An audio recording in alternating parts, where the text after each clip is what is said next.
And welcome in everyone to the Voice of College Football. We appreciate you stopping by for the best discussion, debate, and analysis. That's what we got going here today on a Tuesday. Hope you missed us on a Monday. Hope you didn't miss us because you had such a good Memorial Day that you enjoyed the holiday. And of course, we remember all the great veterans who have paid the ultimate sacrifice. But hope you had a great Memorial Day. Here we are on a Tuesday, the Voice of College Football. Our topic today that we're going to explore, we posted a number of polls around the network, Twitter, my main channel right here, and the various channels. What has happened to college football in the last 5 years? We'll get to that in just a minute. We're going to bring in our first guest of the day. We got our buddy Miami Flo stopping by to talk some college football, of course, on the Miami beat. Miami Flo, what's going on today? How you doing? Thanks for having me on, and happy late Memorial Day to everybody. It was yes, long weekend, but it was needed. It was needed. Happy to be on. Absolutely. And before we get revved up, we might as well let everyone know where they can find you talking Miami football on a regular basis. Yeah, it's real simple. Miami Flow football on YouTube, and then on Twitter, it's at Miami Flow 305. All Miami recruiting, and we definitely talk all college football. We just love football. We're crazy about the game and what's happening in the game, as we're going to speak about today. But yeah, that's us. It's right there on the banner, folks. So if you're on Twitter, it's easy to find there at Miami Flow 305. Well, let's talk about the Canes first and foremost. How would you rate the offseason with all the moves taken into consideration? Do you think it's been a good offseason for Mario Cristobal and company? Yeah, I mean, of course, this is the time of year where we're all drinking the Kool-Aid. We're swimming in the Kool-Aid pool. Everything looks amazing. Everybody's walking around at 6'8", 350. All the look how much faster, look how much bigger he got. Oh, look, we got Carson Beck and he's healthy, blah blah blah. Look, I'm very excited about talent acquisition. It's never been a problem for Coach Mario. We've always had good players. I'm excited. I miss football. I think we have a good team. I think we have a solid schedule. But, it's always great on paper until you get there, and then it all unfolds, whether there's an injury or someone's not playing well or someone's playing better than you thought. I just am excited. I'm happy to have a good team again. It's been a long time for us to kind of get on the map where we can be a little hopeful with some substance behind it, other than just praying that we're going to be good. So we'll see. I'm very, very excited, though, for the season. There was a lot of hoopla surrounding the acquisition of Jackson Cantrell. And of course, that's not going to help you out for this fall, but 2026 number one player. It seems as though, depending on who's doing the talking about player acquisition, whether that be through the transfer portal or in high school football, they're either going to put focus on, hey, we've got a great school, we got a great program, our coaching staff's doing the job, we just brought in a great talent. Or if it's somebody else, it's, well, they chase the paycheck and they chase the money, and that's what it is. So how much of what Miami's doing do you think is strictly a money grab versus them continuing to do good things and build a program? Yeah, that's definitely one of the hot questions out there, right? I always try to be neutral, right? I try to take a step back and look at it. And Coach Mario's been doing this everywhere he's been, before NIL, before transfer portal. I mean, this is what he does. He just acquires really, really good players. All you have to do is look at his history. I mean, he really got on the map because of the recruiting he did at Alabama, right? At the end of the day, and he moved up the ranks on that. As far as currently, I think everybody knows that there's a top 6 or 7 NIL programs, and then there's a gap, and there's like another 15 to 20, and then there's everybody else. That's how I look at it. Does it help that Miami's NIL is strong? Absolutely. But I feel like it's a requirement now. Coach Mario can't do what he used to do, because now he runs into also, well, we'll just add another zero to the check. We'll just add another zero to the check. So you have to be able to match that, But as far as recruiting and acquiring talent, he's done this everywhere he's been. We're coming off 10 wins. That helps.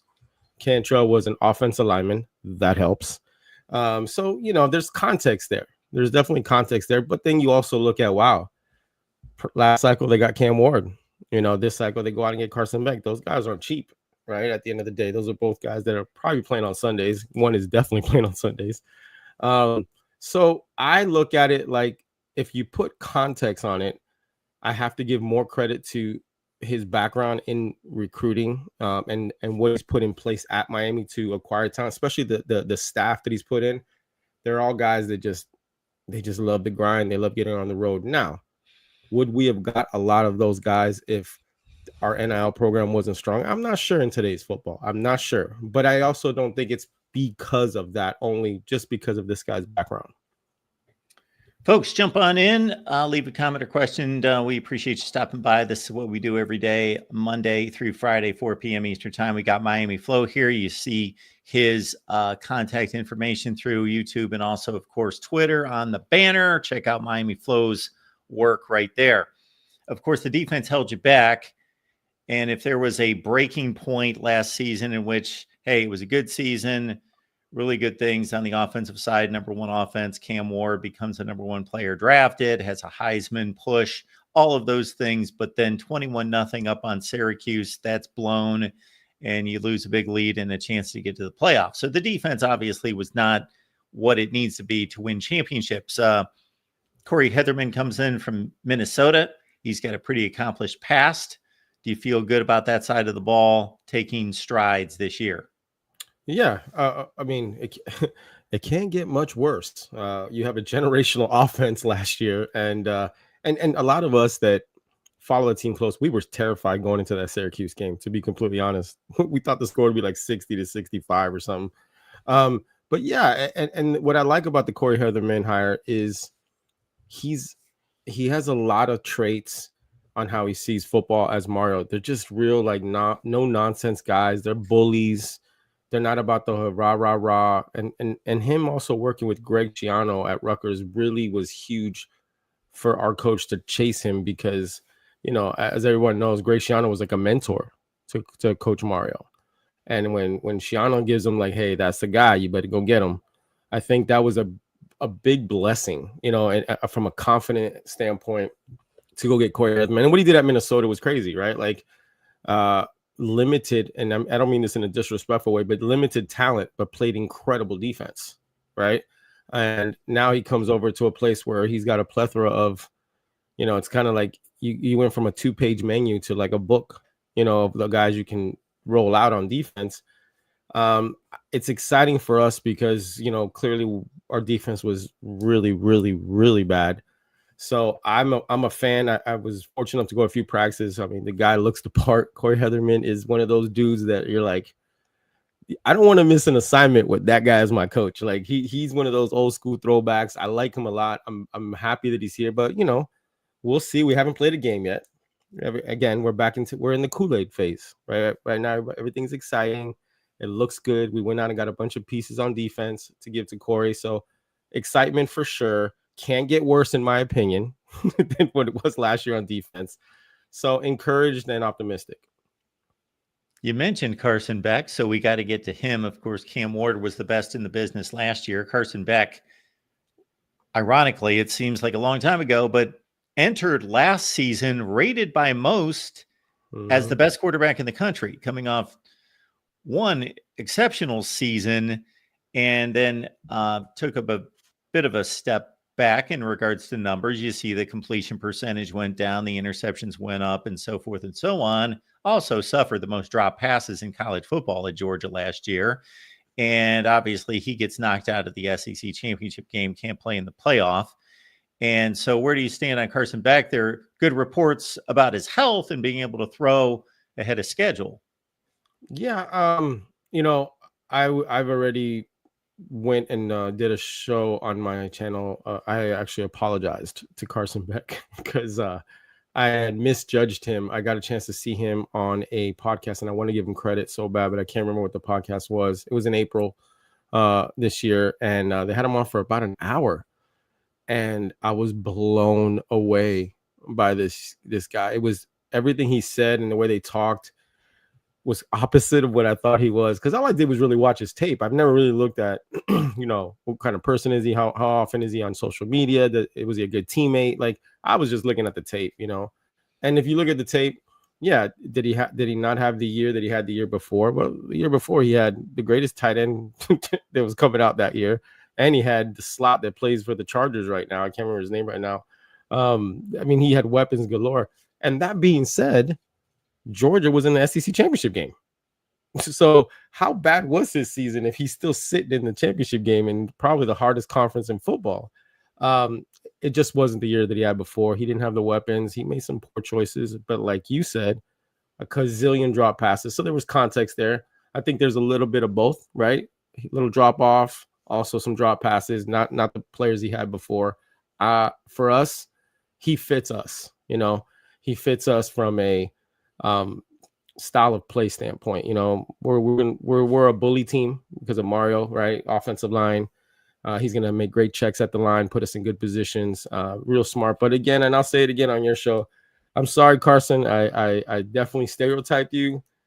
There was one of the questions they asked him in the podcast. They said, how do you lead, going into a situation following Cam Ward? Or, I don't want to quote him exact words, how the question was asked. And he said, well, first thing I got to do is serve.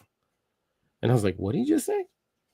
I was like, I got to serve first. I can't come in there and I got to show them I'm willing to serve. And I remember just losing my mind that he said that, because I was like, I had this thought. I don't know where it came from. Maybe just between Twitter and all that stuff, that he was more of a kind of a distant kind of guy, but I highly, highly recommend. I'm going to come back in this video in the comment section. I'm going to put the podcast name because I can't remember what it is to give it credit. Excellent, excellent, excellent interview. I'm going to conjecture here to a certain extent, but I think when guys are more reserved and then you don't get a chance to talk to them or see them interviewed or talk to, you just watch the demeanor on the field, they may seem a little bit more cold and distant just because they're more reserved. And then they could just be phenomenal people one-on-one and with a small group and be real personable that way. They're not demonstrative. That's just a guess on Carson Beck. Yep. I agree. I was happy that I saw it, because someone actually sent it to me, because they were like, listen, we know how you feel about him. You just want to see him do what he does on the field, but you got to see this interview. And I went and saw it, and it was good. It wasn't like they asked him really strong questions. It wasn't like he could skate around it. How there's some guys that interview, they kind of throw him, alley-oops and lob passes. No, they were asking really good questions. I was like, okay, let's see. He blew me away. I definitely changed my tune on the personality, character aspect of his. And I got more excited. I actually got more excited. I was like, okay, I think you're going to be able to really lead us here. How many players, you've been around this for years, how many players is going to say the first word out of their mouth is, yeah, for me to be a good leader, I got to serve. Like, at that age, I was like, what did you just say? And then I really started focusing in on the interview, Yeah, it was good. Good interview. I've heard that, but where I've heard that? I've heard that at like corporate type of right. leadership summits where there's some dude up front that's 60 years old and he's, been working with corporate leaders for 30 years and they've determined, you have to serve, which is obviously, it's actually, among others, it's a biblical phrase or philosophy that, yes, to be a true leader, you have to serve first. So that's awesome to hear. Well, Miami Flow, before we let you go, our question of the day, and we've got this posted all over the place. It's on Twitter. It's on the various YouTube channels, and we got about 3,000 votes that have come in. I simply wanted to ask what people thought was the worst thing that has happened to college football in the last 5 years. And we had a lot of write-in votes for Michigan cheating, but beyond that, we've got the NIL, we got the transfer portal. I only had 4 spots, people. NIL, transfer portal, college football expansion, and realignment. And this is just one of the polls. This got about 600 votes, but again, about 3,000 total. And it's about 85 to 90% transfer portal / NIL. Yeah, this is an area that I'm in deep. Like every day of my life, I'm in this. And I can tell you that I think they go hand in hand. I don't think the transfer portal would be as bad if the NIL wasn't the issue, because as we know, the transfer portal is a bidding war for anybody who's any good. So why is it a bidding war? Because it's an NIL. I think, the two numbers that are the highest there are accurate, but I put them together because I think they go hand in hand. The money is definitely, they open, how many times have you heard this? Don't open up Pandora's box. Don't open, like they did. Now everyone is trying to close it between the government. Everyone is trying to figure out ways to try to put everything back in the genie back in the bottle. Good luck with that. Great. The smartest people in the world can't figure this thing out. Good luck with that. As us as college fans, I mean, we all have ideas, but we keep running into, guard gates on it. I think NIL should be a thing for sure, but it's out of hand. It's out of control, right? And then you go in the transfer portal. Why are you even in the transfer portal? You know that if you are a marquee player, before you even enter the transfer portal, there's 3 to 4 bids already on the table through your agent that you know. So that's insane. Also, there's guys that's never even took a snap. We talked about Cantrell, right? I mean, 7 figures for a kid coming out of high school. Is that correct? I don't know who's the one that says what these kids are worth. I personally think that's a little too much for these guys. They don't need all that money, but I think you should definitely pay the players. I'm for that. But those two hand to hand, Mark, up there. And for me, when I look at NIL and transfer portal, I'm like, well, the transfer portal is a disaster because of NIL. I don't know if you feel the same way, but that's how I look at it. Yeah, I do think that they're hand in hand. And what's funny is if you would have asked me a year or two ago, and we were in the middle of it then, nothing's changed, although we just keep us unraveling even more and gets displayed to all of us that nobody's in charge. But I thought the worst thing in the world was that we were separating ourselves from amateur status. I thought that was the worst thing. And I still do, but it's so way far removed from that now that we're not getting that back, that I actually think we need to push that further and just make an employees, sign them to contracts. That way we can do what the NFL does, which to me is not just the best model. It is so popular among fans because I don't know if you're a big NFL guy, but you know how the NFL works. And I think the reason fans are excited about the NFL, one of many, and the NFL seems to do everything they touch is gold, turns to gold. Everything they do is perfect. And this is one example. When it comes to player movement, you know that next season your team's going to be pretty much intact. So you have that stability of my guys are my guys, and most of them are going to stay my guys, and this is our team. But you still have that excitement, that anticipation of free agency and who could we go get? And sure, we lost a guy or two that I didn't like losing, but who are we going to go get? So you've got the best of both worlds. We're in college football. Anybody can leave at any time. Yeah, if I may, I'd just like to ask you this question. Can you imagine, or what would Mark be as a head coach right now at a major program? Like how you've grown up your whole life studying X's and O's, understanding how to recruit, how to hire staff. Okay, I get this many scholarships. Well, and now all of a sudden, you don't know who is on your team. You can't develop, because miss me with that development stuff, because you don't know if the player's going to stay. Like, it'd be great if development was still so important, which I do think, because I'm old school, that it is. But what if he can leave in a year and a half because there's a higher. I look at the coaches, and I'm asking you this question because you're around this all the time. How do you navigate as a coach in this world? Well, none of the coaches like it, but you just have to be the best at what you don't like. You just have to be. It's almost like Nick Saban when he realized I'm not getting 1985 football back and I don't like it. And I told everybody that. He said, I don't like the way the game's playing, the way it's played, speed and space, hurry up, tempo, defenses look on their heels all the time. But you know what? I can't turn the clock back myself. So I got to buy into it, and I got to be better at what I don't like than everybody else is now. Yeah. I mean, look, I love football. I hope they fix it. I agree with you. I wasn't a fan of that model, but I think that's the only model that can save it at this point. We'll see how it goes. I mean, I love football regardless, but it's every day there's new reports coming out, and it's disheartening. Miami Flow, we appreciate you being here. And again, everybody check out the banner. That's an easy place to find on YouTube, on social media at Miami Flow 305. Appreciate you. Thanks for having me on, Mark. Talk to you soon. Absolutely. We'll catch you next time. All right. Do appreciate everyone being here at the Voice of College Football. We got a couple calls coming in. Before we get to those, I will remind everyone that I am not Miami Flow, nor Kevin McGuffey. This is will highlight our On the Move show because I can't find my own banner. I got banners on everybody else, but no banner on me. There we go. There we go.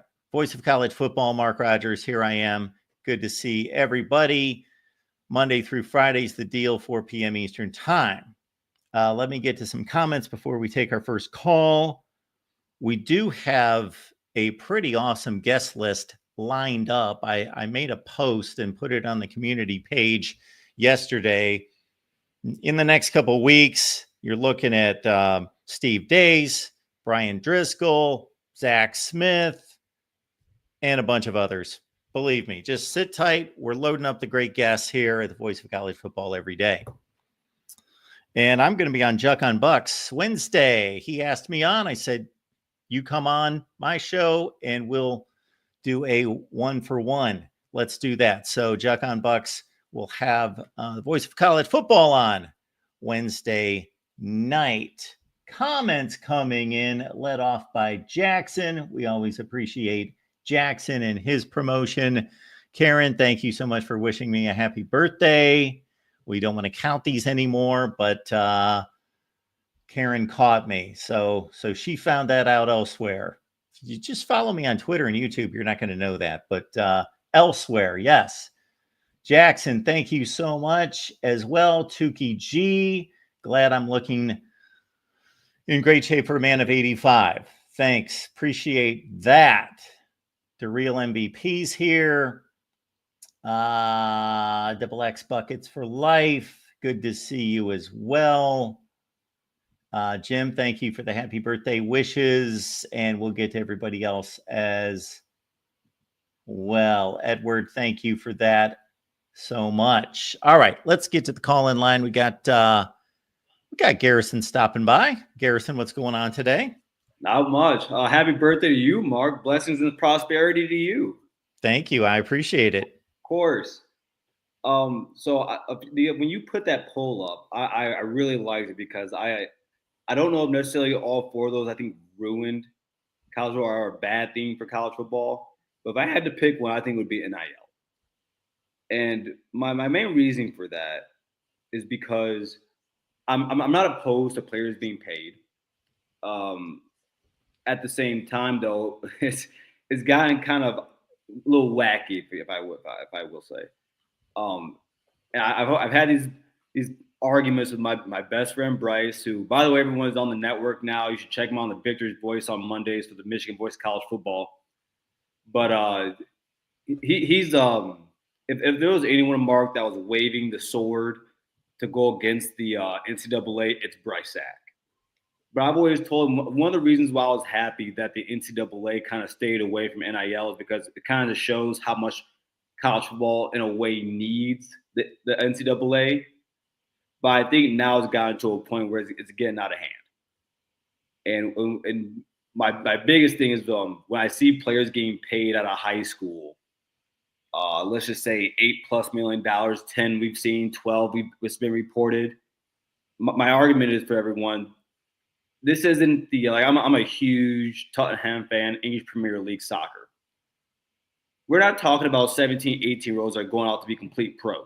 We're talking about guys that they unless you're Adrian Peterson, a Julio Jones type of guy, you probably don't have the ability to go straight to the NFL from high school. Most of these guys aren't NFL ready, so I don't like giving them pro money.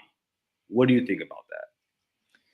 Well, somebody suggested that just a few days ago on here, a caller, and I stated to them because they wanted, yes, the option for high school football players to go right into the NFL. And I said, well, here's the deal. The reason that doesn't happen is because the NFL doesn't want to mess around for all the Julio Joneses and Adrian Petersons and Ndamukong Suhs or whoever you want to throw into that category, they don't want to deal with the hundreds of guys that are going to show up at NFL camps that will be good enough to play in the NFL and will be strong enough and will fill out enough and all those things in a few years. But they don't want to deal with all this, like weeding through 200 dudes to find one that can play right now. That's why they use college football as a feeding ground. And there is that option, obviously, after you complete the 3 years in the system or the 2 years of eligibility, all of that you can obviously opt early for the NFL draft. But yeah, I don't like that portion of it. So I don't know if that answered your question. I kind of wandered off there and forgot exactly what your question was at that point. So let's say Mark Rogers gets a call on his birthday, and they said, Mark, we want you to be the commissioner of the new CFP format, and we want you to cover. You're going to cover the playoffs, the NIL. They're not that smart, Garrison. But go ahead. How would you fix NIL if you were the commissioner? Okay. In terms of NIL, first of all, the thought that people have, and it's rooted in jealousy, and it's rooted in not wanting 17 and 18-year-olds to make more than the average American. And I understand that. I understand that the 50-year-old factory worker doesn't want to see some kid at 18 years old who makes more money than he does in 10 years.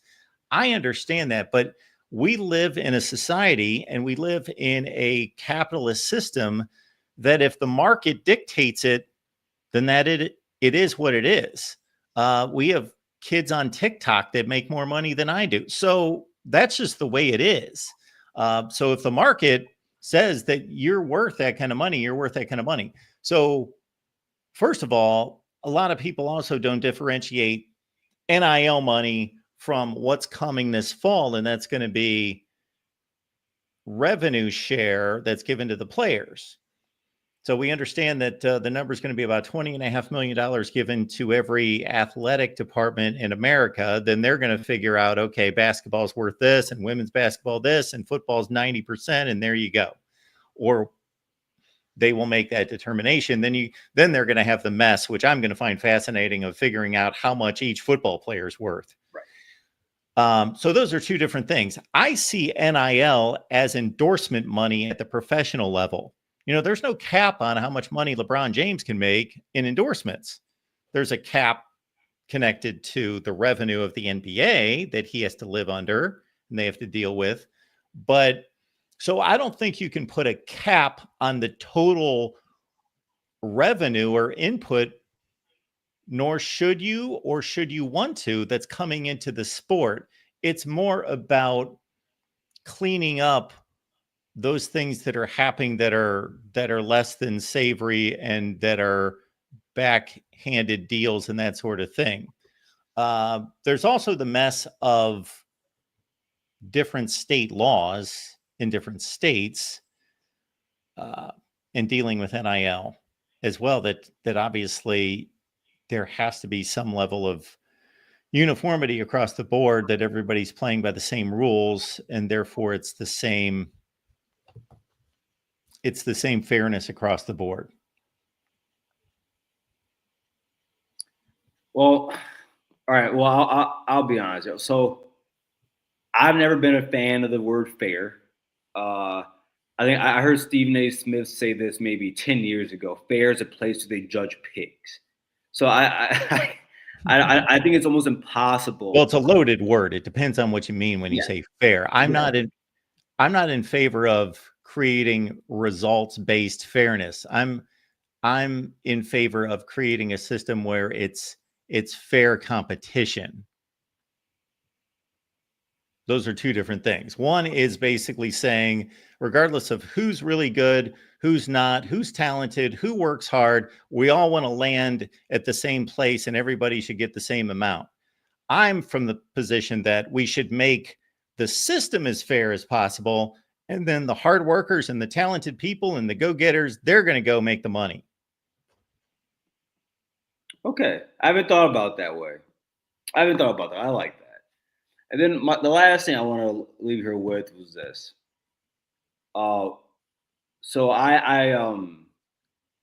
this is a recurring thing for me when I come here and talk to you.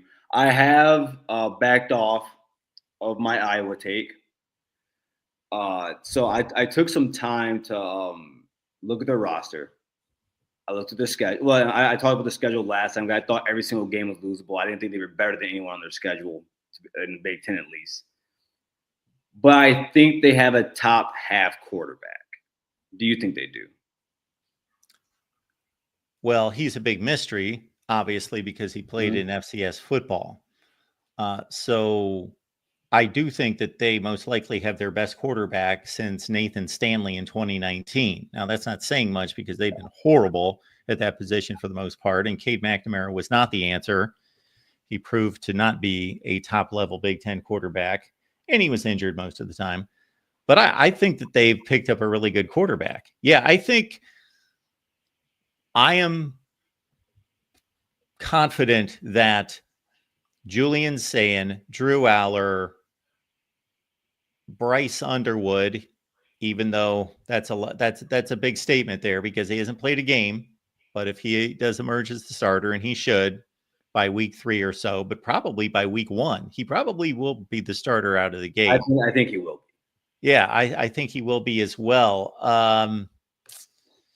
Yeah, I think there's 3 or 4 guys that are definitely better. And then there's a lot of guys that we're waiting. Damon Williams at Washington has a lot of talent. Dylan Raiola, of course, struggled through a freshman season, but he was a true freshman. So he should elevate considerably. So there's Aiden Childs is an interesting guy at Michigan State because Jonathan Smith's a great developer of quarterbacks. So I think he's in big season. Potentially a top 5 or 6 quarterback in the Big Ten. Well, you bring up Childs. I think Childs is in for a big season. I remember last year a lot of people were down on him for like some of the bad throws he would make. But with those bad throws, I also saw some NFL level throws, or at least elite collegiate throws last year from Aiden Childs. And again, like you said, Smith, he's been good with quarterbacks. And also, I think people forget that, or at least in my estimation, I believe Marsh is I think he's going to be a top 10 wide receiver this season in college football. I think that kid is super talented. And I was really happy to see him stay at Michigan State because he had every reason to leave. He had every reason to leave. He could have gone anywhere else, got a lot of money, but I was happy to see that. Dylan Raiola. Well, so when it comes, I wasn't sure. Were you saying that you think the top 3 quarterbacks in the conference are going to be Sayin, Aller, and Underwood? I'm saying that, and I'm just skipping around the league and grabbing guys, okay. But Aller is the safest pick. He's most likely the best, but he obviously has his issues. He's not a great quarterback yet, but I believe he's the best. Now, that doesn't mean that Julian Sayin couldn't be statistically the best quarterback because of the weapons he has. Yes. I think Bryce Underwood is going to be ready to play, and I think he's going to play well. I think he's going to have a good season. I think Michigan's going to have a good season. It's a good season. Dante Moore's a big wild card too. Oh, I don't think Dante's a wild card. You don't think he's a wild? Well, he's a wild card in that he's not played, and when he did play at UCLA, he had interception issues. So with Bryce Underwood, and mind you, like I take a lot of heat from our fan base on this because I like Bryce Underwood. I'm from the state of Michigan. I played football in this state. During the fall, I'm on the radio covering high school football in the state of Michigan. So I truly like the kid and who he is as a young man also. And I want him to succeed. I'm not one of those weird people that like to prey on kids' downfalls. But at the end of the day, I look at Raiola. I think Raiola is the same thing. Like him, a Lagway, I think they're just as talented as Bryce Underwood. If not, I think Dylan has a better arm than him. He's more arm talent than Bryce Underwood. He's not as athletic as him. And he can't. I mean, Bryce just got to 220, 225. Like guys like Lagway and guys like Raiola, they came into the college with that body set. But I think a lot of people are overlooking Dylan Raiola, and it's because I think it's where he was. And we look at his freshman season. I wouldn't be surprised, and I don't think Michigan's going to ask Underwood to do as much as Raiola was asked to do last season. But I think that people look at guys' freshman stats, or they look at what Dante Moore was playing at UCLA as a true. I can't take anything from that. And as someone who, I've covered him in high school, I think he's just as talented as any of those other guys. I just think that, depending on the year, some people may think someone's better than the other. But I like what the Big Ten is at quarterbacks, though, overall. I think over the next few years, it will be the best conference in quarterback or best quarterback play in the nation. I think it will surpass the Big 12 and the SEC in that. Well, it's funny you say that, because as I was reviewing all the quarterbacks in the Big Ten, what I was about to say was that the conference is primed for a breakthrough at quarterback because of all these dudes that we named, and not every one of them is going to excel, but I think most of them will. When you talk about Bryce Underwood, Dante Moore, Julian Sand, there's a lot of top end talent. It's just very inexperienced at the quarterback position in the Big Ten. And the Big Ten has not been a good quarterback league for the last several seasons. Not at all. Mm-hmm. It just hasn't been. I mean, for most, well, I'm 32. Most of my life, I think in my lifetime, Mark, the Big Ten hasn't been a quarterback conference. I think in a given year, I couldn't tell you 5 good quarterbacks in the conference. I think Michigan State for a while, they were kind of like they were pumping out NFL quarterbacks for like a 6-year period. Sure. But no, but I'm with you there. I'm sorry, I'm laughing at Steve saying anointing oils over Bryce Underwood. But no, I'm really excited for the Big Ten. I've never been like a SEC guy, the way like how they do that with the Big Ten. Go Big Ten. I've never been that. I'm a Buckeye through and through, and I could care less about the rest of the teams in the conference. But no, I'm excited for it. I'm ready to see it because I think this is a long time coming. You look at the past few years with the Big Ten. There's a lot of money in this conference. And now, I thought that maybe 10 years ago, I thought the coaching got much better. And now the money's pushing forward. And now you see it in recruiting. You see teams like Illinois being able to bring in talent. Teams like, a lot of people don't know this. Nebraska has one of the biggest NIL funds in college football. So I'm really excited to see. And I think over the next few seasons, we're going to see peak Big Ten football. And that's one of the big reasons why there's no excuse for the Big Ten not to improve substantially at quarterback, is that all the resources, all the money, the 4 new programs coming in, 2 of which should be powerhouses, and at least 3 of them should be factors in the conference and should produce really good football programs. So yeah, there's a lot there. I think it's a fascinating season. We didn't even mention Jade Mayava. We didn't even mention, as our buddy Jim says here, Luke Altmaier, who's going into a 3rd starting season at Illinois, and of course led a 10-win season last year. So yeah, there's a lot there. Now somebody's getting on me for rating Drew Aller as the best quarterback in the Big Ten. He is. I just simply said that as we stand right now, he is the best quarterback in the Big Ten. That could change easily. I think if you're against Drew Aller, like anyone in the chat, this is what you should do. Go look at the last 3 years of him playing football and see how he has progressed over those seasons, which he has. This will be his best wide receiver unit that he's had in his collegiate career, and it's not even close. So I think Drew Aller is actually poised for a big season. I think there's only one game on that schedule Penn State could possibly lose. I think they're going to be a really good team. I don't question them on defense. I think Jim Knowles is still coming into the season as I'll call him and Phil Parker the two best physical coordinators in college football, in my opinion. And I mean, they have the best running back tandem. They bring back most of that offensive line. You bring in two transfers. I just don't see how. If we were ever going to see an elite year from Drew Aller, this is going to be the season. This is going to be the one. And I think there's a chance. I would give it like a 65% chance that we see it. Yeah, he's also suffered from a pretty marginal wide receiver core for sure. At Penn State. All right, Mark, I'm going to get going here.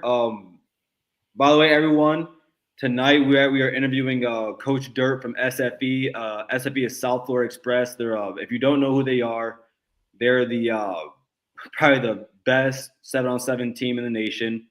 All of Ohio State's presumptive starting wide receivers, Brandon Ennis, Jeremiah Smith, and Carnell Tate all played there. Also, Caden Dixon White, who just committed to Ohio State. So that's gonna be really fun. Mike and I'll be doing that. But yeah, happy birthday again, Mark. I appreciate that, Garrison. Well, you know what? As soon as you brought up the name Mike, you and I and Mike mixed it up a little bit on Twitter last week concerning Ohio football recruiting, and that was coming off the heels of a great interview that these guys had with Luke Montgomery of Ohio State. But I think we should all get together and talk about that, because I don't want to be misunderstood. I don't want to misunderstand you guys. You guys had some excellent points. I threw in some points and we went back and forth there. But it would be a fascinating topic to talk about the status of Ohio high school football right now. I would love to. And a lot of that is because in the state of Michigan, we don't have that type of talent that you guys have down in Ohio. So, I mean, excluding myself, I think I was a pretty good football player. But yeah, no, we definitely should. We definitely should. Hey, Jackson, good to see you, bud. But you have a good time. Happy birthday again. Everyone, make sure to like, share, and subscribe to the channel. If you have friends or family that are fans of Clemson, Ohio State, North Carolina, Oklahoma, Miami, Michigan, anyone else, make sure to show them to the Voice of College Football. But nobody is revving up the shows on a near nightly basis like these guys, led by Garrison. So get to the Ohio State channel, everyone. Check out all the good work that they do. All right, Garrison. See you, Mark. Thanks, man. And again, our question of the day, we posted this a few days ago, as you can see. Worst thing that has happened to college football in the last 5 years. And we have posted this on all the channels. We got like 3,000 votes total. And NIL, transfer portal, have been the resounding winners here. About 85 to 90% of you saying between the NIL and transfer portal, that has been the worst thing to happen to college football in the last 5 years. Let me catch up with these super chats. Blue Wolverine, no write-in options, Mark. They were there. They were available, but I left it all of you. I did not include anything regarding our friends in maize and blue about the worst thing that's happened in college football in the last 5 years. That's the best list I could come up with 4 options. There it is. Appreciate you, Blue Wolverine. And also Jackson, thank you for that. Hey, Garrison, OH. There we go. Jackson, appreciate you being here, setting everybody straight. Amazing run of guests that we've got here at the Voice of College Football. And when we set up this show, it was sometime in late February, I believe, when we went with this Monday through Friday format at 4 p.m. Eastern time. My aim was to present one big topic every day and also to stack this show with the best lineup of guests that I could possibly find. And we're going to be on our way to doing that. I've even got my buddy Jackson on the case here to get the best guests possible. So here in the next week or so, Brian Driscoll from Irish Breakdown, Steve Dace is going to stop by, Zach Smith, Juck on Bucks, Josh Neighbors going to stop by. We got a lot of great guests. We had Brad Crawford on last week, and Will Gunter and Chris Phillips of SEC Unfiltered. Tons of great guests to talk college football. All right. We just got done as well with Miami Flow. Some rumblings coming out of SEC meetings that are being held. They're usually in Destin, Florida. And so we will get to that as well. We've left the call-in line there, so give it a look. On the Moves coming up with Leanne Herring and myself getting together to talk recruiting and transfer portal. We will be live Wednesday at 8:30 Eastern time. We're on Facebook. We're on Twitter. Catch us there.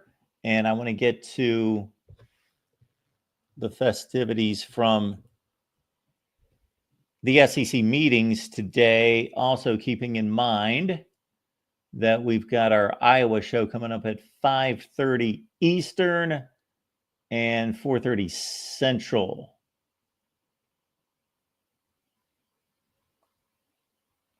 College football is buried on ESPN, and because I've got a new laptop, I've got nothing saved. Here we go.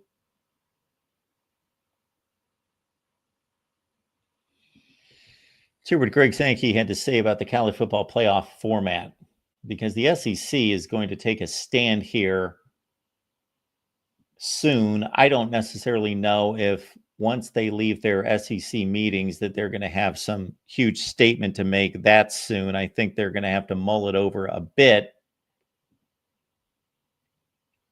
before they come out with any kind of final say on this. But I think it's fairly well known at this point what the SEC and the Big Ten are going to mandate, and really the rest of college football, even though there are statements in this article, I believe, from people connected to the ACC and the Big 12. I don't know that they can really, besides trying to be cunning and clever, trying to work a few angles where they can get some inches back, they really can't make any strong stands because they just don't have the leverage. And that's all there is to it. We know who's got the leverage in this sport.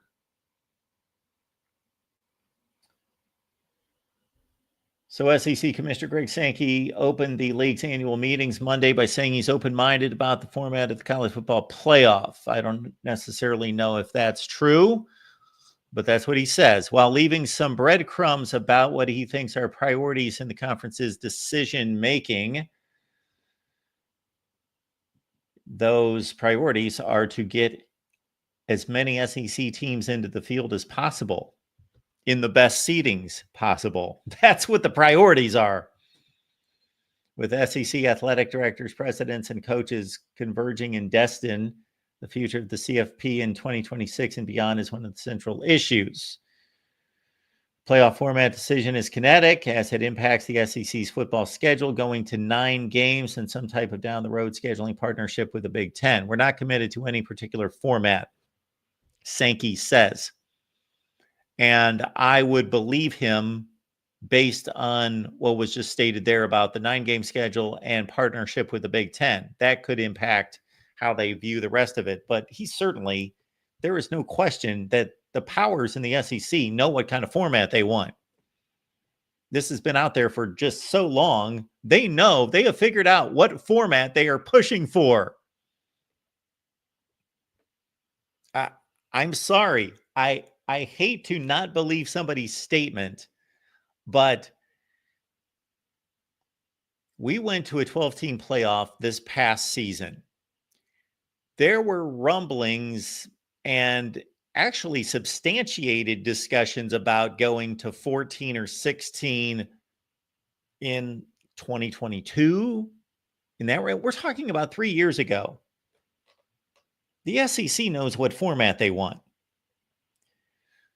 With conversations among CFP leaders about format having appeared to splinter off to just the 4 power conferences, a 16-team model looms as the most likely. Sankey remains non-committal. The most discussed model has been one where the Big Ten and the SEC get the 4, the ACC and the Big 12 get 2. Sankey stressed that the so-called 4-4-2-2-1-3 model, which distributes 1 automatic bid in the non-power leagues and 3 available at-large bids, 1 potentially for Notre Dame, if it falls within the seeding threshold, has not been decided on in his room.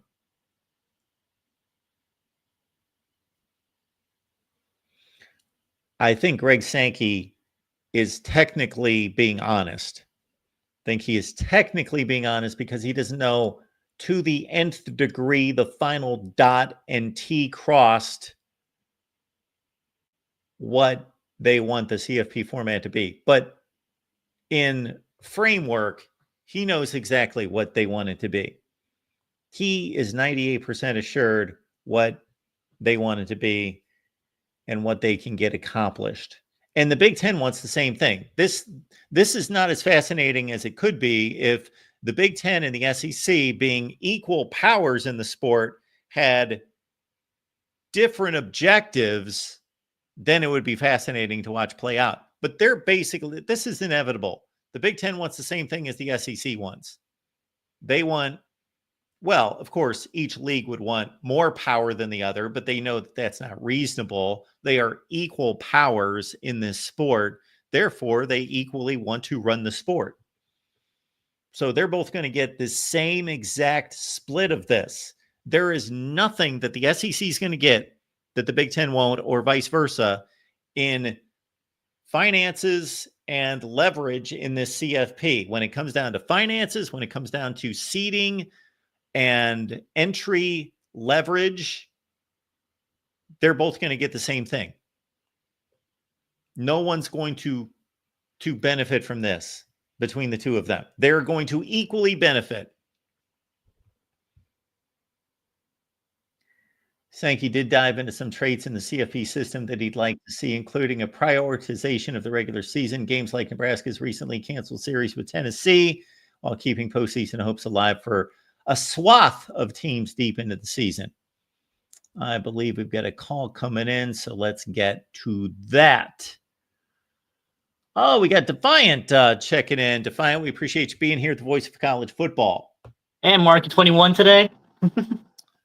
Well, I've got a few more years than that on me. I didn't start this channel when I was 11, Defiant. I'm 29. 29's the number, if you may know. Okay, yeah, it's still pretty good, Mark. Still pretty good. But yeah, I want to kind of talk about the transfer portal. I know that was the number one thing that people voted on. I mean, I voted on that myself. Yeah, it's just crazy how these guys can transfer every year and really face no penalty for it. I mean, you got guys transferring 4 schools of 4 years or 5 schools of 5 years. And I don't really think that's the way the transfer portal should, how that should work. I totally agree with you. I think that with freedoms and freedoms of choice and freedoms to make money in this country, there are also obligations and requirements. And generally, if you want to make a lot of money in this country, unless you're going to be a completely independent individual and make it on your own, and obviously that's not the case. These people need each other. These players need the system. They need an organization to make money. Then you have to abide by the rules that are set up by the organization. The problem is, Defiant, as you well know, there is no organization or system. So the rules are being, the previous rules have been obliterated, and there are no real current rules. There are some rules, obviously. There's the transfer portal window, and there's a few things in place, but there are no real rules. So these players are just running wild, and it's no fault of their own. They need to be brought into a system where they can highly benefit from it, but also the fans have to be protected in this, and the game itself and the integrity of the game and the sport has to be protected as well. Mm-hmm. And I know there were some coaches, I forgot who it was, but some of them were like saying like, oh, maybe we could get like a contract, like makes like more like the NFL. I mean, that could work. And again, like you're saying, there needs to be some types of rules or something in place, like a system in place. So I guess that could work. But I just don't know how you could get the system to kind of be not perfect, but almost kind of certain, almost perfect, so these players don't really take advantage of it. Well, I think the basic contract is going to be that it's going to be just that now this is it's a job, it's a professional sport. But in addition to that job, and probably the majority of people watching and listening right now don't care about this and don't care to hear this, but I'm going to throw it in there. I would make it a stipulation. You are playing for a university, therefore you are working toward a degree. You're going to class, you're taking tests, you're writing papers, you're getting graded, and you have to meet certain requirements. That's part of your job. And obviously your main job is for a lot of them is going to be playing football. Although let's not forget that the majority of these players will not earn money past college playing football, even playing big time university. So hopefully they're smart enough to understand that they're making $300,000 is great. And if they invest that correctly, then they can certainly benefit greatly from that. But they still need to get a degree and learn something other than football while they're in school. But I would like to see them sign contracts that are, in a sense, very much like contracts are in the real world, that you give up money for time and security. Therefore, if you only want to sign a 1-year contract, then you can make a certain amount of money. If you sign a 2-year contract, then you may make a little less money, or maybe incentivize it the other way, that they make more money the more they commit to the longer they commit to this school. And there will be none of this, a guy hits the transfer portal in December after the season's over, hangs around another school for 3 or 4 months, goes to spring practice or doesn't go, and then transfers again before he ever. You talk about wasting coaches' time and effort and the administrative staff of a school and all that to bring in a player, go through all the paperwork, the visits, the communication, everything involved to bring a player in, have him sit around, use your weight room, eat your food, all benefit from staying at that university for 3 or 4 months, maybe take some reps in spring practice from somebody else, and then take off and never benefit your team by playing a game. That is incredibly ridiculous and pathetic, and that needs to end. Yeah, no, I agree. And I mean, is there a difference between, leaving because the coach left, or, going to that same school with that coach? I mean, look at Indiana, Chris Ignetti. He got a lot of guys from JMU, and, what happened to Marshall during the bowl season is really sad, really terrible to see them basically not play a bowl game because everybody transferred out because their coach left. So, I mean, there's a difference between that and then just leaving because, A, you didn't get a starting position, or B, you can make more money at a different school. Yeah, well, I do think that we're not going to completely shut down player movement. It's already started, so it's already here. So I don't think we can just say you can only leave a school if your coach leaves. That's not going to happen. Well, we're not going back to those days. No, but I was just saying it's a little bit of a difference between transferring to a different school every year and then something like that. Yeah. That's what I was just saying. There's a difference. And like I say, Defiant, what is really getting me riled up is seeing these players leave one school in December after a season and then abusing another school for 3 or 4 months, and they never even play for that school. And then they take off for another school. This is happening all over the place. Yeah, I don't know. Until the system gets fixed, it's just going to be broken, and it's just going to get kind of abused more and more. And I don't really know what they could do. I mean, you see a lot of different things in college football, especially the system is broken and it stays broken for a little bit longer until they realize it needs to be fixed. Yeah, and so Defiant, when you say that the system is broken, I think we both understand that, yeah, the system is broken, but partially the system doesn't exist. So there's not a complete system of college football. No, and there hasn't been for a while. Yeah. Yes. Until recently. Well, I don't know. And I don't think, too, I know a lot of coaches really don't like the spring transfer portal at all. I know a lot of spring games got canceled because, some of these guys are getting looks from other schools in some of those games. And I don't really like the spring portal. I think there should be one opportunity to leave at the end of the season. So let's also understand, now this isn't the majority, but there are players who get shown the door to the transfer portal by the coaching staff. So there are conversations after spring practice to say, this is where you're on the depth chart. This is the signing class that's coming in, and yeah, you may want to find greener pastures. So some of them are getting kicked out into the transfer portal. Mhm. Now, those aren't the Carson Becks of the world, obviously. He can play wherever he wants, pretty much. So that's not the case there. Yeah, I mean, again, there's this it's going to keep probably getting worse and worse until again somebody steps up and makes a change, or there's something in place that can kind of regulate all this movement and what happens during that movement. Well, this would start to solve it right here, Defiant.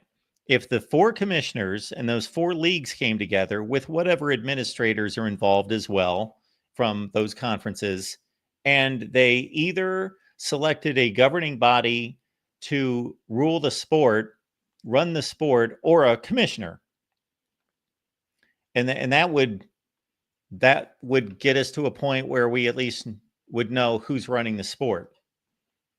Mm-hmm. Yeah, I mean, I'm all for like somebody on top of the commissioners of the conferences, because what are they going to do? They'll probably just go look out for the best of their league. You need somebody that kind of looks out for everybody. Absolutely. So I mean, yeah, I say this all the time, Defiant. Nothing showed us the structure of college football better than the COVID year. Mm-hmm. That showed us that these conferences do whatever they want. Their commissioners decide whatever they want. They play football. They don't play football. They schedule the games whichever way they want. They decided the commissioners run their own particular leagues. And depending on how much push and pressure and guidance they get from administrators within the league, if it's more of a academic type situation, like in the Pac-12, then the administrators more run the sport. If it's the SEC, then Greg Sankey runs the conference. But that was our perfect display of how the sport is run or is not run. Yeah, and I think you would look at the recent realignment and everything. Sankey getting Oklahoma and Texas. He was looking out for the best of the SEC in terms of value for their deals and brands. Sure. But yeah, I definitely agree that those kind of events led to where we're at right now with everything happening in the sport. Absolutely. And if they threw me enough money, I would be happy, Defiant, to take the job. Oh, Mark, I would be ecstatic if they offered you the job and you took that opportunity. I appreciate it, man. Anything else on your mind? No, that was pretty much it, Mark. Well, by the way, happy birthday. Well, thank you. I appreciate it. Have a good day. You too. Thanks, Defiant. Yep. It's our guy Defiant checking in. We appreciate him. And now we go to the real MVP right here at the Voice of College Football. Hello, Mark. How are you doing? Hey, DeReal. I'm doing well. How are you? I'm doing great. Greg Sankey's out there just getting W's left, right, and center, Mark. He's doing what's best for him, which means he's in turn doing best for which college football, because Lord knows the Big 12 and ACC don't need 3 automatic qualifier spots. That would absolutely kill the sport. But, they're doing some SEC meetings or some SEC quote. There's a bunch of SEC quotes coming around. You mind if I read a few of them to you from athletic director? Yeah. So Texas A&M's athletic director said if the SEC is going to move to non-conference games, it's going to be contingent on the college football playoff format. What are your thoughts on that? Him just saying that. I mean, I thought this was pretty obvious. I thought the SEC was going to go to non-conference games depending on the way this playoff structure worked out. But, we got to have scrub teams like Indiana make the playoff because their record is so much better because, they beat Kennesaw State, South Dakota State, Illinois, Western Academy School. They beat Nebraska, DeReal. Oh, yeah, they beat Nebraska by 50. Meanwhile, you got Alabama over here beating the number 2 team in the country. But, that doesn't matter because, they lost to Vanderbilt, who almost beat Texas and Alabama. So, Here's my thought, is that what Greg Sankey, I don't know at what point you joined the show, but we were reading through Greg Sankey's comments at the SEC meetings. And what is good for the SEC is basically good for the Big Ten. So what takes the drama out of this to a certain extent is they're going to get whatever they want because those two conferences run the sport. And what's good for, and I know that there could be slight subtleties that could be woven into this that would sway it in the SEC's favor or in the Big Ten's favor. But generally, what's good for one is good for the other in this area concerning this one topic, the college football playoff. So I think that they're going to be able to come to a pretty readily available agreement. And I think we've already basically seen it. I think that's going to be best for the SEC and best for the Big Ten. Now, when you bring up, and when I saw this come out, and I don't know where it was first reported about the possibility, in quotes, of 4-4-3-3, oh my goodness, I thought, is this Sankey and Tony Petiti just having fun here, just giving them a few days of glory to give them a little bit of hope? There is no way. There is no way people clip this off and call me wrong. I've been wrong before, that if the SEC and the Big Ten have 4 AQs, that the Big 12 and the ACC will get 3. There is no model that they can run of what has transpired on the field over the last 10 to 15 years and what is even more so projected in the future with the likes of Oklahoma and Texas in the SEC, and obviously the 4 teams from the West Coast making the Big Ten and the SEC even stronger, that projects to it being reasonable for the Big 12 and the ACC to have 3 automatic qualifiers in the playoffs. I completely agree with you at all. I mean, you can't change reality, Mark. Florida's athletic director, Scott Strickland, said, this is something I think you'll like. This is first real pushback for the committee. A committee is not a deal to choose a postseason. I question whether it is appropriate for college football. Something Ross just tweeted about 25 minutes ago. Credit to him, by the way, doing all this great reporting. So what are your thoughts about the committee actually getting some real tangible pushback? I know a bunch of people on the fringe have been calling for the abolishment of the committee, probably the highest name being Joel Platt. But this is a real person in power now suggesting the committee might have to go. So while I agree with that, I think it's going to be extremely difficult for these conferences to get together and determine what system they would put together that would be just like a professional system, just like the NFL, Major League Baseball, et cetera, where you just play games and then nobody has to decide anything. It's objectively decided for you who makes the playoffs. That's going to be tough to put together, even though I put it together myself and I thought it was a reasonable system. It's going to be tough for components and conferences and these commissioners that have different amounts of leverage, have different viewpoints, for them all to decide what is going to be the system that they are going to implement that is objective. I like what he's saying. I just don't know how we get there. Unless, when I say all 4 have to agree, more so 2 have to agree and then just push it on the other 2. So I guess only 2 of them have to agree. But that's going to involve a lot of formulas and strength of schedules, and I would assume a lot of that.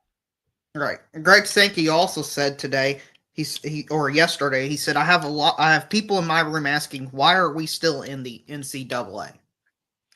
Yeah. Now, when he comes out and says that, that's a huge statement, because even if he thinks it, knows it, would prefer that, but doesn't think that he can make that happen, then he's going to keep his mouth shut.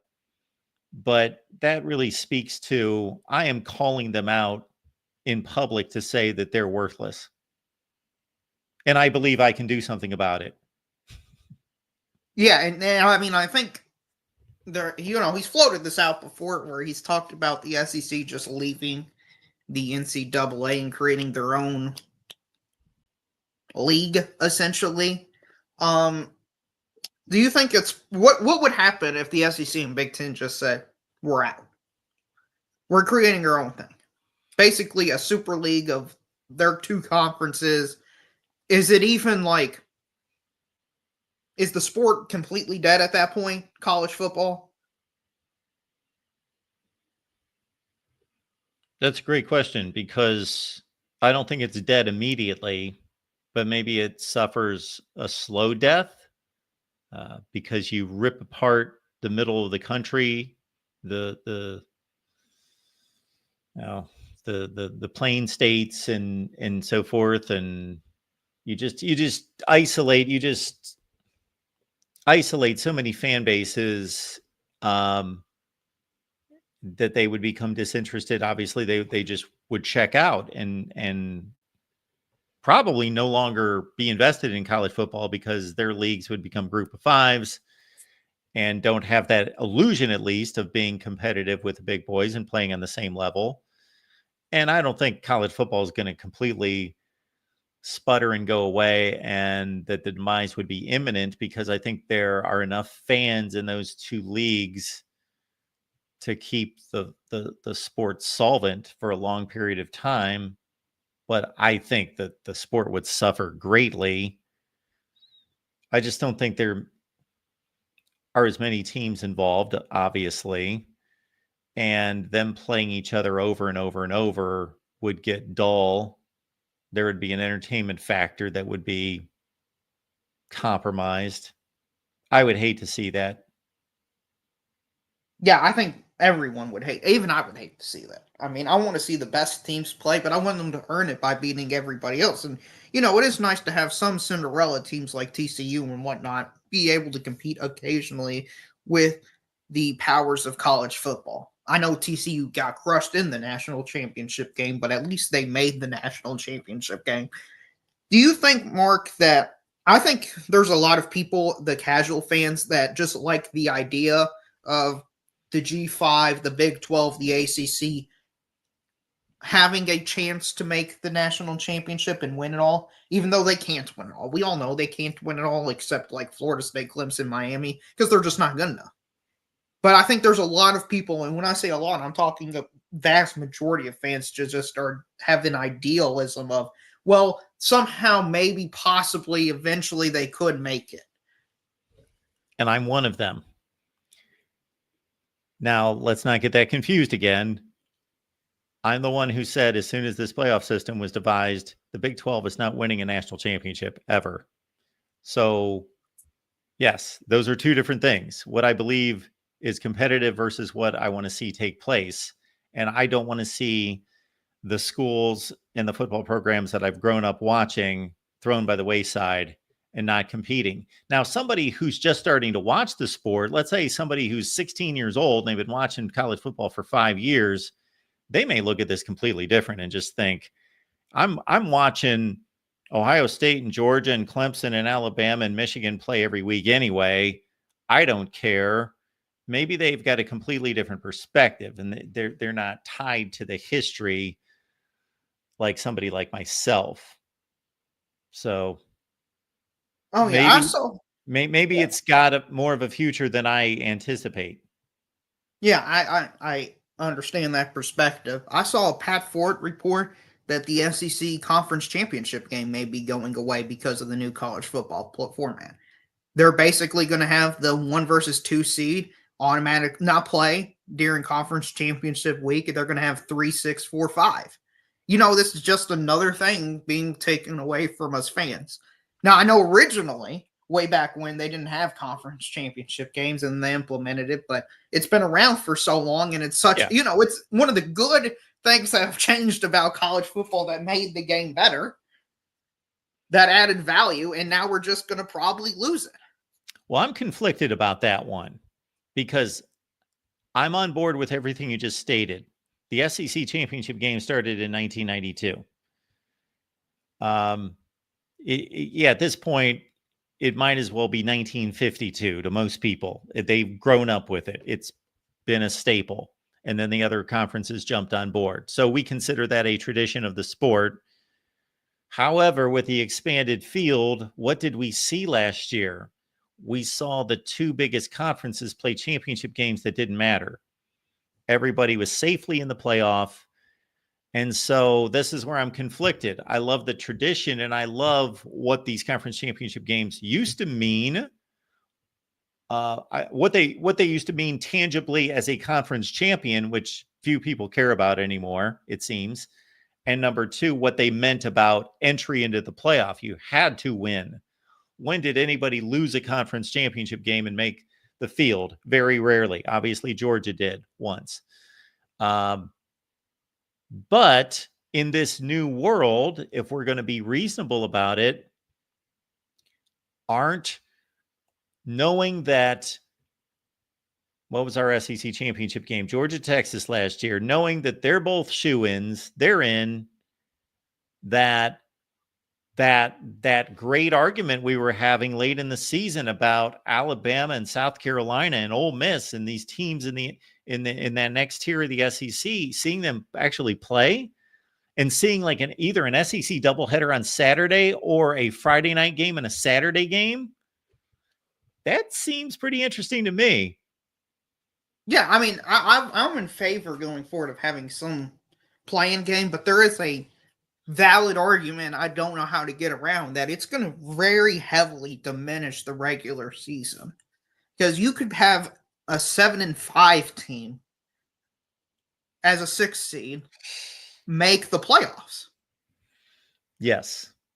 And I don't know how to feel about that. I believe that has been, it doesn't take a mathematician. It takes about 30 seconds to look at last season's standings and put it together. I have yet to do that, but I believe I heard someone do it, or somebody was on here. And in the Big Ten, Iowa, I believe, was the 6th seed in the Big Ten. Illinois. Oh, it would have been Illinois ahead of. So we're talking about Ohio State was the 4 seed, and then Iowa, and then Illinois. Okay, so between those two, my point being that one of them finished 8-4. So you had Illinois at 9-3 and Iowa at 8-4, making the, setting themselves up for a play-in into the playoff. Right. How do you feel about that? Because as a fan, especially if it's like a fluky situation where Yes.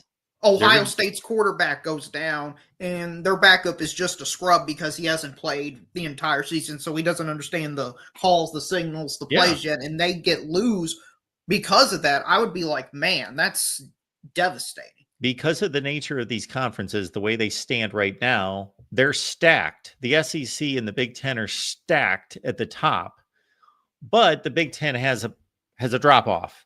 Correct. That's right in that 4, 5, 6 range, and you're going to be lining up one of the best teams in the country potentially as a 3 seed against a 6 seed that, if they get hot and they win one game, or there's an unfortunate situation like you just mentioned, people are going to be like, well, they did not earn a playoff spot, even though they had a really good Saturday.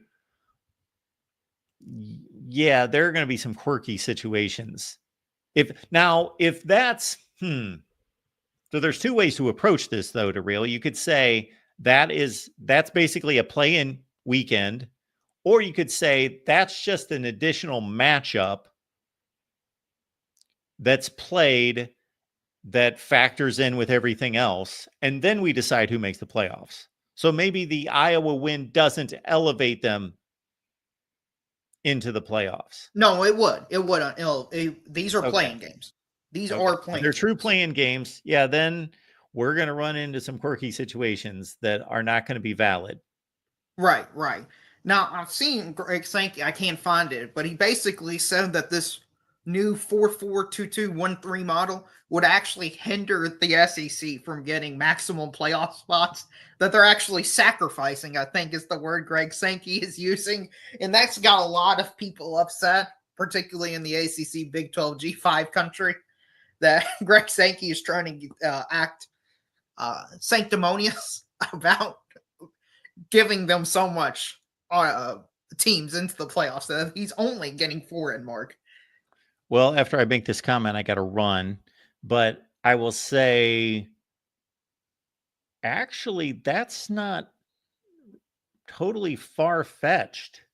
Meaning, okay, if there was a cap at 4, then it's then it's being sanctimonious. Then it's being a martyr, but it's not capped at 4. It's a minimum of 4. The SEC will get 5 teams in the playoffs, sometimes at 16. Correct. They could get 6 or 7 potentially. Yes. But I just find it funny that, Greg Sankey just stoking the flames he usually does in a way that only, like, he's a master marketer / manipulator, because he's like, hey, look at all this stuff I'm doing, and I'm doing it to help you out. I believe he said it with the intention of getting underneath people's skin, and he does it so well. It's beautiful to watch, honestly. He has grown very comfortable and very smug in his role. Yes, he has. And it's beautiful to see, because I believe the outcomes he's going to, it's going to be great for college football. But if you don't think that, I understand why people hate him. But, it's like the NFL commissioner job. His job is to be hated by a vast majority of people, because his job is to protect the interest of his groups. So him being hated is actually a sign that he's doing his job much better than everyone else. I mean, nobody hates the ACC athletic conference commissioner. Nobody hates the Mountain West Conference commissioner, because they're irrelevant. They're not good at their jobs. All right, DeReal. Appreciate you being here, man. Yeah, no problem, Mark. Good talking to you. All right, let's keep it moving here at the Voice of College Football, because we've got our Iowa show in 7 minutes, and we got our guy Keith checking in. Keith, what's going on today? Hey, Mark, good to talk to you. Happy birthday. Well, thank you. I appreciate it. Yeah. I'm going to be a little bit different. I tend to be contrarian. It's in my nature, but in this case, it's really truly how I feel too. Is I could not vote in your poll, because I think all 4 of your items were positive and good for college football. Okay. And I agree with Joel Klatt that this is the golden age of college football. Well, he does have a self-interest in saying that. I'm not saying that he doesn't truly believe that. I have no idea what he believes, and I am not the type that conjectures about what is, as long as they're opinionated statements. I cannot claim that they're not. I'm just pointing out that he does have an interest in stating that. Good. That's news to me. It's a good thought, and I agree that he's got to be a salesman for Fox and get as many viewers as he can, and that certainly helps in his cause. I see the point.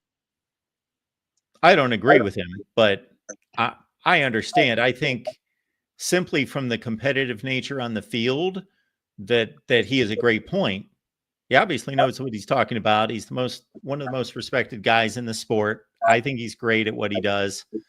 And I agree with him from a competitive nature in terms of seeing the best teams playing in a playoff. Absolutely. We're in the golden age of college football. Yes, I agree with that.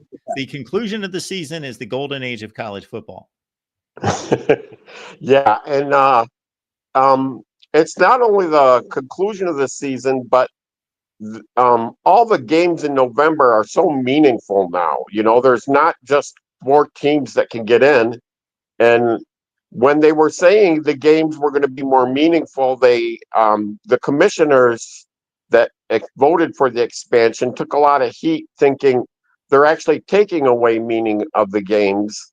But as teams are competing to get into playoffs in November, those losses in early and mid-November make a big difference of whether Bama or Indiana gets into the playoff.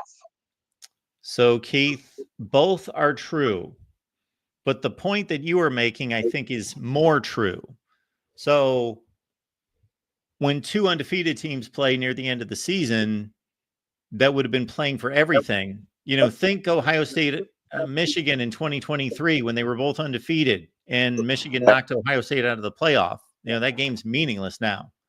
To a certain extent, it was meaningless last year because Ohio State still made the playoff. So there are some elite games that become meaningless, and the powers that be are trying to figure out a way to still make them meaningful in terms of seedings and incentives. But to your point, there are far more games, and I said this way, way back when all this was being considered, far more games that are more meaningful, because the 7-1, 8-2 teams are now playing for playoff spots, where if you were 8-2, you're done. You're a good team, Right. but you're done. Now That second loss you're on the used to edge. kill you. Yep. Yep. The second loss kills you, and now it doesn't. And so there are the zillion games that we're going to see in the future. The Florida LSU 8-2, the Oregon, USC game. They're both 8-2, huge game. Yes, tons more of those games. Yep. And NIL, from my school perspective, has been a big plus because now we can compete with the SEC schools and the other schools that have been paying their players for years. Now it brings competitive balance into football that wasn't there before. We could never beat SEC team before. Ohio State experienced that. SEC was much better at paying players than you guys were, and you guys suffered because of it. Now it's kind of even the playing field. NIL has. It's a great point. You are answering these questions as a Big Ten fan. Yes, and as a Michigan fan too. Yes.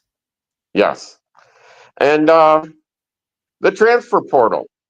The transfer portal has been great for Michigan, and it really hasn't hurt neither Ohio State nor Michigan nor the good Big Tens and the good team, because most of the guys transferring out are backups and reserves, and guys don't get to play a lot.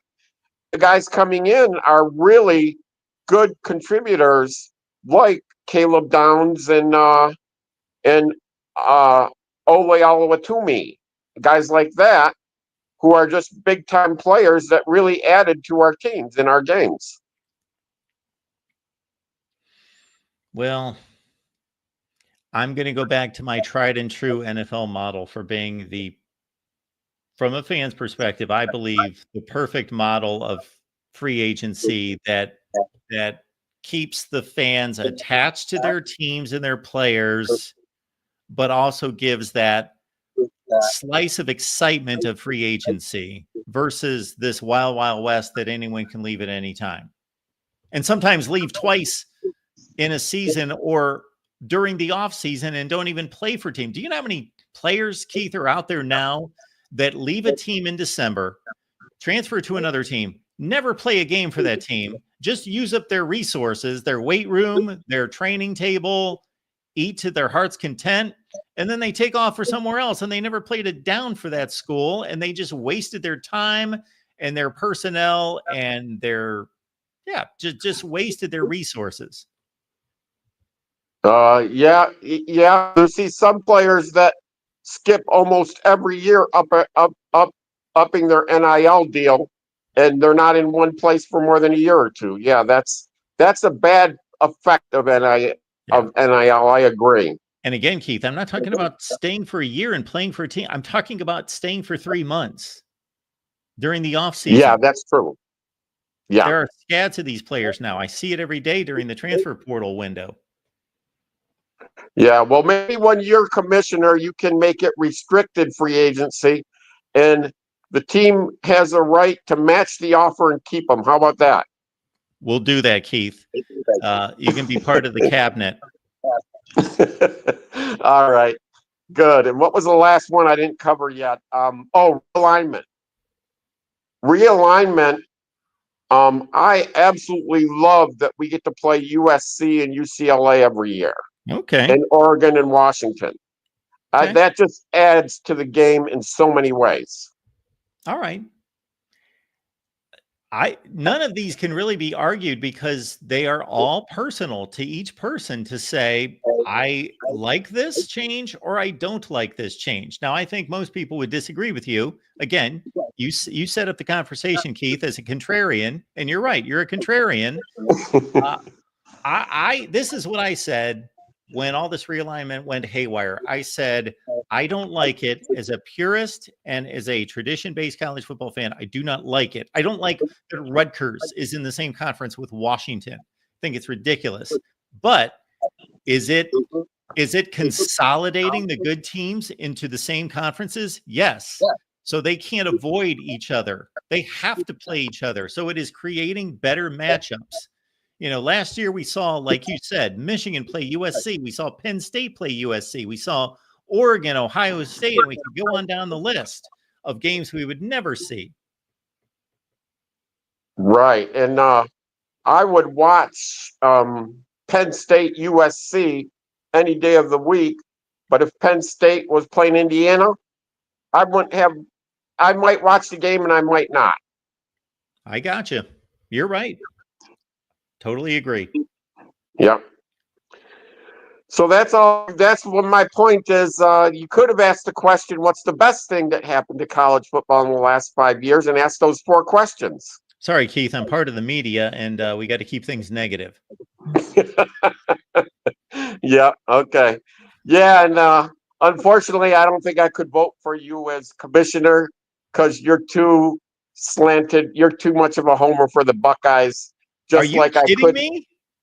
Yeah, just like I could vote for Tim Pringley. Person in this. What's that? I am the most unbiased person in this sport. I wouldn't say that, but I give you credit. I will admit you're the best analyst in college football, except when it comes to Ohio State and its closest nemesis. Okay. Closest rivals. Well, I will leave the room during those decisions. How's that? All right. Thanks, Keith. Appreciate you being here. All right. Always good to talk to you, Mark. Thank you, Keith. Good stuff from our buddy Keith checking in as a Michigan fan. And of course, we love our Michigan fans. And by the way, David Greenshield, if you're still in the chat, yes, you know who can get Joel Klatt on the show? All of you can get Joel Klatt on the show. You bug him enough on Twitter, then we'll get him on the show and we'd have a great conversation. All right. We do have some great guests lined up. I would run through them right now, but I got to run to the Iowa channel. So everybody that's here, just on over to the Iowa channel and our show with Corey Brada from the Hawkeye of the Storm. We'll see you in like 2 minutes.